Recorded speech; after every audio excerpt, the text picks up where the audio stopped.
I think all of us have a moment in our lives that we want to say, this is my last lecture. You know, this is the ultimate. He had done the DVD on Joseph Smith and was now doing a DVD on the Savior. That was kind of the pinnacle for him. He'd been in Israel. He wanted to record a final testimony, magnum opus of his life on location in the Holy Land. And we talked about it for many, many years. It was a decade or more, 2 decades, that we had talked about someday we have to do this, we've got to put it together, and then everybody's schedules, you know. He told the crew, we're going in May. And they said, we can't be ready by May. And he said, we're going in May, get ready. And it was interesting because that was the only window he had. When he came back, he was too sick. And then it was just months before he died. So I think he knew that maybe that was his only window, that this was his moment. If he was going to do it, he had to do it then. When we left Utah to travel to Israel, Truman let me know that this was at least his 50th trip to Israel. He knew Israel like the back of his hand.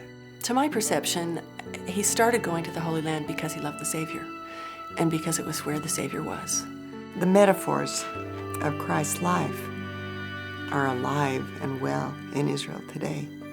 They're there, and Truman loved being able to pull you in to that conversation and let you feel and see and smell what was going on around you. And he knew the Savior so personally, and so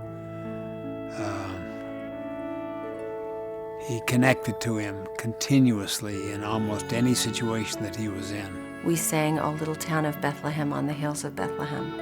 I will never sing that song without remembering that experience. He would go down where the Savior spent the last couple of nights in the dungeon, and we would sing the song, Abide With Me, 'Tis Eventide.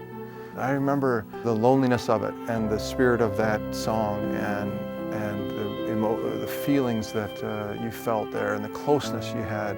I can picture walking up a stony stairway on the path that is probably the path the Savior took in those final hours and days, and having Truman come up and just kind of put his arm through mine and just say, it's remarkable to try to contemplate this, isn't it? He was the one that taught me that standing at Caesarea Philippi and saying, and Peter answered, Thou art the Christ, the Son of the living God. Suddenly I thought, here he stood in front of this gigantic red rock, a mountain of red rock. Upon this rock will I build my church. How different that is than reading it in a book. Behind me is a superb rock. In the time of Jesus, it was a flowing rock. And the symbolism comes through. You are yourself, Cephas, a stone. And this is the foundation of my church. 3 times, Peter affirms that Jesus is the Christ. One is just after the feeding of the 5,000. People, having heard his discourse about being the living bread, leave and intend never to come back. Now, Jesus has been misunderstood. His identity is still confused in many minds. He knows what it is to be, as it were, left alone with his message. He now has a disciple who's saying, I'm staying. That's the rock. The second time is right here, when other men say other things. Cephas, Peter, thou art the Christ. 6 days later from this day, on a mountain, the voice from heaven says, in effect, Peter, you were right. This is my beloved Son.